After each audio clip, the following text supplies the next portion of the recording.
గగన్ తన రూమ్లో ఒంటరిగా కూర్చొని తనలో తానే మదనపడుతూ బాధపడుతూ మీరా చెప్పిన నిజాల గూర్చి, భూమి తప్పులేదని చెప్పిన నిజాల గూర్చి ఆలోచిస్తూ బాధపడుతూ తనలో తానే కుమిలిపోతూ ఉంటాడు. బాధపడుతున్న గగన్ దగ్గరికి చెర్రీ వచ్చి అన్నయ్య అని పిలవగానే ఏంట్రా అంటుంటాడు గగన్. నిజాలు తెలిసి కూడా ఇలా ఎలా ఉన్నావన్నయ్య? భూమి తప్పు చెయ్యలేదని నీకు నిజం తెలిసింది. ఎక్కడో నీ అంతరాత్మలో కూడా భూమి తప్పు చెయ్యలేదని నువ్వు నమ్ముతున్నావని నీ కళ్ళే చెప్తున్నాయి.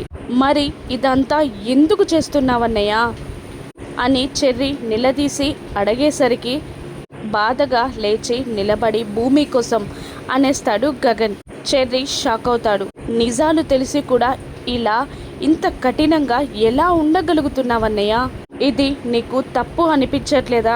నువ్వు ఎవరికి చెప్పినా కూడా నీ గురించి మొత్తం తెలిసిన నన్ను నువ్వు మోసం చెయ్యలేవన్నయ్య అని చెర్రీ నిలదీస్తుండగా భూమి కోసం రా అంటుంటాడు గగన్.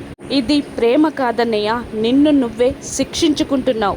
నిజాలన్నీ తెలిసి కూడా ఇంత కఠినంగా ఎలా మారవన్నయ్య అంటుండగా మారలేదురా, కఠినంగా మారలేదు. నాలో నేను ప్రతి క్షణం చచ్చిపోతున్నాను. నాకు భూమి కావాలి, నా ప్రాణం కన్నా ఎక్కువగా నాకు భూమి కావాలరా అని అంటూ ఉంటాడు గగన్. గగన్ బాధ చెర్రీ కూడా చూడలేక ఏమీ చెయ్యలేక ఏం చేయాలో అర్థం కాక సైలెంట్ అవ్వగా మరోవైపు గగన్ తీసుకున్న నిర్ణయం గురించి భూమి ఏడుస్తూ బాధపడుతూ ఉంటుంది. ఇప్పుడు భూమి ఏం చేయనుంది? శారదాని తార బ్లాక్మెయిల్ చేస్తున్న విషయం గగన్కి తెలుస్తుందా? రాను ఎపిసోడ్స్లో చూద్దాం. Thank you for watching.